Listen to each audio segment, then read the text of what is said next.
David, what were your influences growing up for guitar? Who are my influences as a guitar player? Well, I've kind of drawn from lots of different guitar players and music that I like, you know. And I think as guitar players, we all kind of do that, you know. We're all kind of amalgamates, or we take a little bit from this guy, a little bit from this woman, a little bit from this guy, a little bit from this guy. And we pull a little bit of things that we like and then add a heavy dose of your own style, and that's you know what I mean? And I think that's what I've tried to that's what I've tried to do, is take the things I like about various players and incorporate some of them into my playing. Now, I like all kinds of music pretty much. So some of my influences on guitar would be players like Eddie Van Halen, Gary Moore, B.B. King on the bluesy end, Stevie Ray Vaughan, Robert Cray, Frank Gambale, Al Di Meola, really like his playing a lot. There's just so many, tons and tons. Alex Lifeson. And my influences have kind of changed as a new guy's come on the scene, or as I gotten more and more into a particular guy's playing technique. So I kind of like Joe Satriani. I kind of like so many different players. I pull things from and use in my own kind of techniques. So those are just some of my influences. I'm sure there's more. I'm just forgetting them. Now, this is an important question. A lot of people want to know what David Taub listens to. And I think I know. All right, dude, what do you listen to on your CD?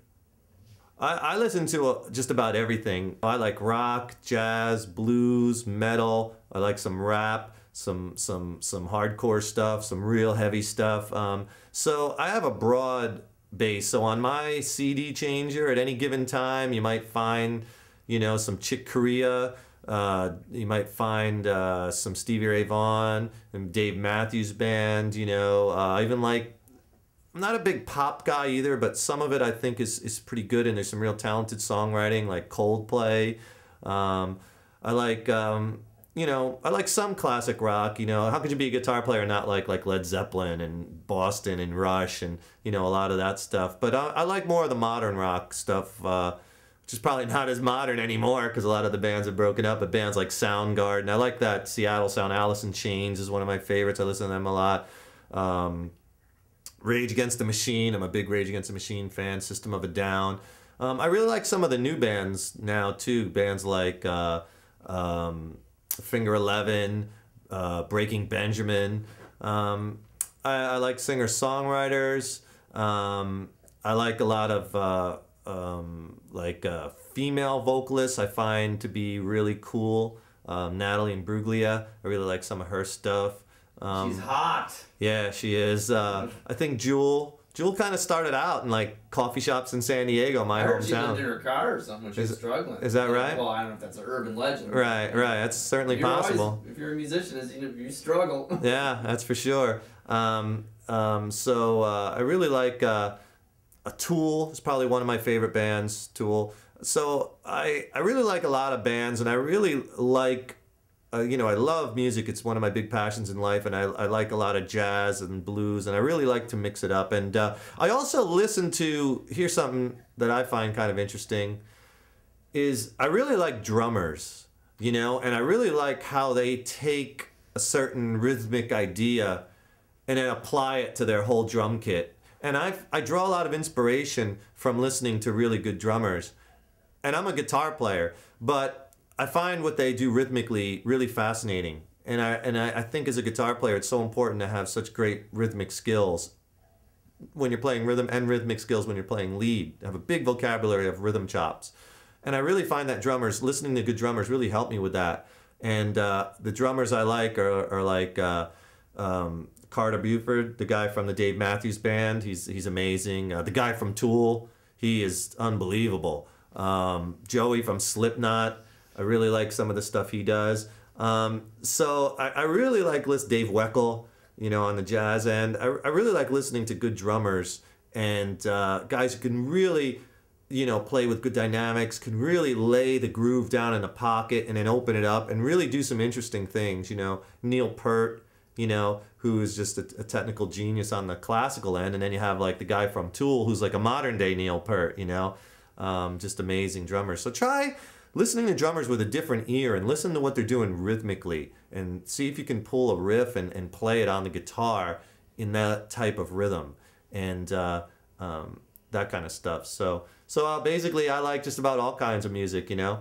Metallica, you know, and another band that's one of my big influences that really, you know, my brother actually introduced me to that band, and once I heard them, that kind of shifted the paradigm for me because they really were doing something different, you know, and you know, and certainly Black Sabbath, it all goes back to Black Sabbath, you know. I think talking about heavy metal, you gotta put Black Sabbath as probably one of the pioneers, you know, one of the starters, and but Metallica just had like a different spin on it, and when I first heard them, that was like a real big like kind of like it really started to come together as far as things that really what drew me to certain types of music. Yeah, so that's just some of the things that I like to listen to.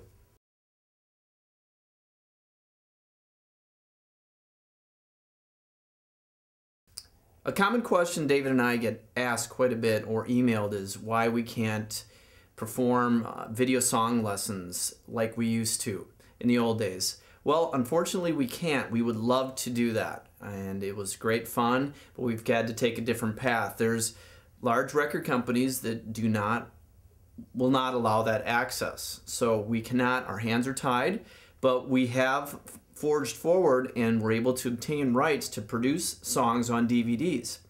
And they're a lot more involved than the old YouTube lessons. They take probably 3 weeks or more to do one song lesson. We break the whole unit down and we basically pay an agent, we pay licensing fees, and a lot of times people don't realize as well, because it's not your business, is just because you try to obtain rights, which costs money for a song, does not mean they're going to approve you, because it's their right. If it's my book or my song, I don't have to approve anyone. A lot of people don't see the other side of the copyright issue, and I'm all for, you know, wish we could provide these for free for you, but the thing is if you own a copyright, or if you wrote a book or you wrote a song and you don't want a certain party producing it or using it, that's your right. It's your right. So a lot of the people who followed us and wish, well, why can't they do that? And, well, you know, it's their right. It's their property. So even though we think it would help grow their base and get more people involved in their music, if it's older, that's really not the case that they see it. Maybe it's not the artist, maybe it's the lawyers, the bigwigs, whatever. But the bottom line is we are forging forward. We are working with the artists and the legal teams, and we have secured rights. So it's all legit. They get paid, and it's a lot more work. You get a higher quality product. We wish we could do it for free, but it's not feasible. So we do offer that too. We're going to keep doing YouTube lessons for free. We're actually ramping up. We're doing more and more. We're hiring additional talent, some great women players and different styles. So we're just forging ahead, and it's going to be great. So rock on. That's why we can't do it. If we could do it, we would do it. Believe me.